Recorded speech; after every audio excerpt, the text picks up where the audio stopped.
કાર્યવાહી નહિવત। ફરિયાદી વણકર રમેશ પાલા જેવો ઇકો ગાડી ચલાવીને પોતાના પરિવારનું ગુજરાન ચલાવે છે। તેઓ તારીખ 30/8/2024ના સાંજના ભાગે આરોપી ધર્મેશ ગોર અને કપિલ ગોરે ગાડીની પાર્કિંગના મુદ્દે બોલાચાલી કરી અને જાતિ અપમાનિત કરી ફરિયાદીને મા બહેનની ભૂંડી ગાળો આપી અને લોખંડના પાઇપ વડે અને ધોકા વડે જીવલેણ હુમલો કરી જાનથી મારી નાખવાના ઈરાદે ગુનાને અંજામ આપ્યો હતો। બાદમાં જાનથી મારી નાખવાની ધમકી પણ આપી હતી, જે બાબતે તારીખ 31/8/2024ના ભુજ બી ડિવિઝન પોલીસ સ્ટેશનમાં જાતિ અપમાનિત કરવા તેમજ પાઇપ ધોકા વડે હુમલો કરવા તેમજ એટ્રોસિટી બાબતની ફરિયાદ દાખલ કરાવવામાં આવેલી હતી। ત્યારબાદથી આજ દિવસ સુધી આરોપી ધર્મેશ ગોર ભુજમાં ખુલ્લેઆમ ફરે છે। અગાઉ તપાસ કરતા અધિકારીશ્રીને ધરપકડ કરવા બાબતે અરજીઓ પણ કરવામાં આવી હતી તથા માનનીય શ્રી એસપી સાહેબશ્રીને પણ અરજી કરવામાં આવી હતી। 100 નંબર ઉપર ફોન પણ કરવામાં આવ્યો હતો અને આરોપીઓનું લોકેશન પણ આપવામાં આવ્યું હતું। તેમ છતાં પોલીસ આંખ આડા કાન કરી આરોપીની ધરપકડ કરતી નથી। કેસ પરત ખેંચવા માટે બી ડિવિઝન પોલીસ સ્ટેશનમાં ખોટી અરજી કરીને દબાવવામાં આવી રહ્યા છે। બી ડિવિઝન પોલીસ તથા આરોપી ધર્મેશ ગોર તથા કપિલ ગોરની સાંઠગાંઠ હોવાથી ફરિયાદી વિરુદ્ધ ખોટી ફરિયાદ કરીને માનસિક ત્રાસ આપવામાં આવી રહ્યો છે।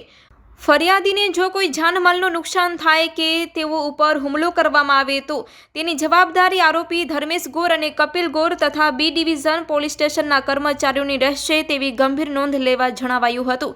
આ ફરિયાદીને ગમે ત્યારે જાનલેવા હુમલો થઈ શકે તેવી શક્યતાઓ રહેલી છે, માટે તાત્કાલિક આરોપીઓની અટક કરવામાં આવે અને આરોપીઓ સામે કાયદેસરની કાર્યવાહી કરવામાં આવે તેવી માંગ સાથે આઈજી સાહેબ શ્રી કચ્છ રેન્જ ભુજ કચ્છને રજૂઆત કરવામાં આવી છે।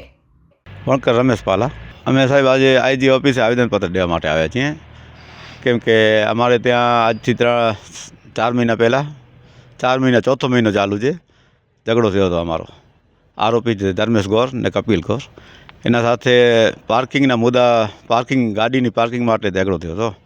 એ આરોપી આજે ખુલ્લેઆમ ફરે છે ભુજમાં, ધરપકડ પોલીસ કરતી નથી, એટલે SC/ST સેલના ડીવાયએસપી કરીને તપાસ છે, ત્યાં અરજી આપી અમે, એ લોકો ધ્યાન ન આપે પછી અમે SP સાહેબને અરજી આપી છે, એ લોકો પણ કાંઈ કર્યું નહીં, એટલે આજે ન છૂટકે આઈજી સાહેબને અરજી દેવા માટે આવેદનપત્ર દેવા માટે આવ્યા છીએ બધા સમાજના બધા ભેગા થઈને।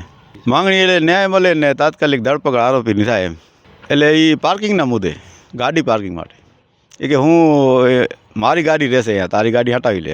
એ કાઉન્સિલર છે નગરપાલિકા ભુજ ભાજપનો અને ટ્રાન્સપોર્ટનો ધંધો છે એનો। આ સાહેબ આશ્વાસન આપ્યો કે તપાસ કરીને તાત્કાલિક ધરપકડ કરશે, એવો બાંયધરી આપીએ સાહેબ।